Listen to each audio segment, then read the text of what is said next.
ডান হাত চুলকালেই টাকা আসবে। এই কথাটা তুমি তোমার লাইফে কয়বার শুনেছ? অনেকে বলে ডান হাত চুলকালেই টাকা আসে, আবার বাম হাত চুলকালেই টাকা চলে যায়। কিন্তু আসলেই কি তাই? চলো আজ ইসলামিক দৃষ্টিকোণ থেকে ক্লিয়ার করে নিই এই ইস্যুটা। সালামু আলাইকুম। আমাদের সমাজে এমন অনেক বিলিফ আছে যেগুলোর কোনো সায়েন্টিফিক বা রিলিজিয়াস বেস নেই।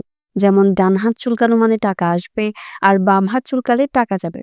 বাট সিরিয়াসলি, এটা কি ইসলাম অ্যাপ্রুভ করে? ইসলাম সবসময় লজিক, তাওয়াক্কুল এবং অ্যাকশন এই তিনটার উপর জোর দেয়। কোরআনে আল্লাহ তাআলা বলেন, ওয়া আন লাইসা লিল ইনসানি ইল্লা মা সাআ। মানুষ যা চেষ্টা করে তাই সে পায়। সূরা আন-নজম ৩৯ নং আয়াত। সো টাকা আসবে কিনা তা নির্ভর করে তোমার ইফোর্টের উপর, নট চুলকানির উপর। রাসূল সাল্লাল্লাহু আলাইহি ওয়াসাল্লাম কুসংস্কার সম্পর্কে স্পষ্টভাবে বলেছেন যে আমাদের দিনে এমন কিছু চালু করে যা এর অন্তর্ভুক্ত নয় তা প্রত্যাখ্যান। সহিহ বুখারী ও মুসলিম।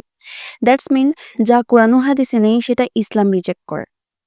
এই ধরনের বিলিফগুলো আমাদের মধ্যে সুপারস্টিশন তৈরি করে, যা ধীরে ধীরে আমাদের ঈমানকে দুর্বল করে ফেলে।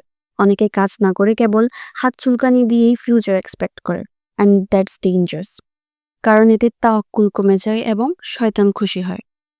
আল্লাহ তাআলা কোরআনে বলেন, ওয়াফিস সামাই রিজকুকুম ওয়া মা তুআদুন, যার অর্থ হচ্ছে আকাশে রয়েছে তোমাদের রিজিক এবং যা কিছু তোমাদের প্রতিশ্রুত।